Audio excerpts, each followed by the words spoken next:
వరంగల్ జిల్లా ప్రధాన వార్తలను పరిశీలించినట్టయితే వరంగల్ జిల్లాలోనూ యూరియా కొరత రైతులను ఇబ్బందులకు గురిచేస్తుంది.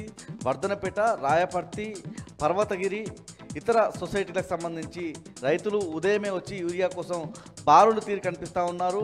ముఖ్యంగా పర్వతగిరి మండలం కల్లెడులో ఉన్నటువంటి యూరియా కొనుగోలు సెంటర్ దగ్గర రైతులు బారులు తీరి కనిపించారు. అక్కడ ఉద్రిక్త వాతావరణం కొనసాగడంతో అక్కడ చేరుకున్నటువంటి పోలీసులు ఉద్రిక్తత వాతావరణం అయితే సద్దుమణిచిన సందర్భం కనిపిస్తూ ఉంది. మరోవైపు వర్ధనపేట, రాయపర్తి పిఎస్సిఎస్ కేంద్రాలు యూరియా అమ్మేటువంటి సెంటర్ల దగ్గర కలెక్టర్ సత్యశారదాదేవి వెళ్ళి అక్కడ ఉన్నటువంటి పరిస్థితిని పరిశీలించారు. ప్రధానంగా ఎరువుల కొరత సృష్టించొద్దని చెప్పి అక్కడ ఉన్నటువంటి సిబ్బందికి కావచ్చు, ప్రైవేటు వ్యాపారులను హెచ్చరించిన సందర్భం కనిపిస్తూ ఉంది. యూరియా బ్లాక్లో అమ్మితే క్రిమినల్ కేసులు నమోదు చేస్తామన్నటువంటి అంశాన్ని అయితే ఆమె హెచ్చరించిన పరిస్థితి కనిపించింది.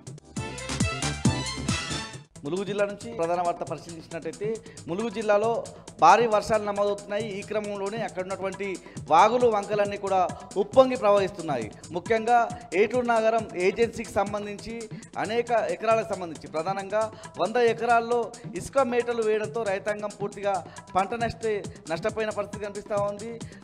ముఖ్యంగా అక్కడ ఉన్నటువంటి వ్యవసాయ అధికారులు పంట నష్టాన్ని అంచనా వేసి మమ్మల్ని ఆదుకోవాలన్నటువంటి ఒక డిమాండ్ అయితే రైతాంగం పక్షాన వినిపిస్తుంది.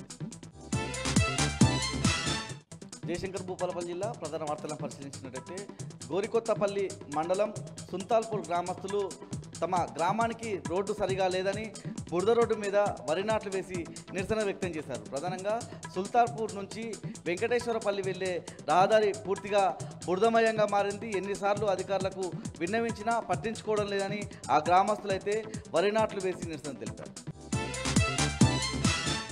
జయశంకర్ భూపాలపల్లి జిల్లా నుంచి మరో వార్త పరిశీలించినట్టయితే జయశంకర్ భూపాలపల్లి జిల్లా కేంద్రంలోని మంజూర్ నగర్లో ఉన్నటువంటి శ్రీ వెంకటేశ్వర స్వామి దేవస్థానానికి సంబంధించిన ద్వితీయ వార్షికోత్సవం, అదేవిధంగా పవిత్రోత్సవాల్లో భాగంగా ఇవాళ 4వ రోజు స్వామివారి కళ్యాణం జరిగింది. అనంతరం మాడవీధుల్లో స్వామివారిని ఊరేగించిన సందర్భం కనిపిస్తూ ఉంది. ఈ కార్యక్రమంలో మాజీ ఎమ్మెల్యే, ఆలయ ధర్మకర్త గండ్ర వెంకటరమణారెడ్డితో పాటు పెద్ద సంఖ్యలో భక్తులు పాల్గొన్నారు.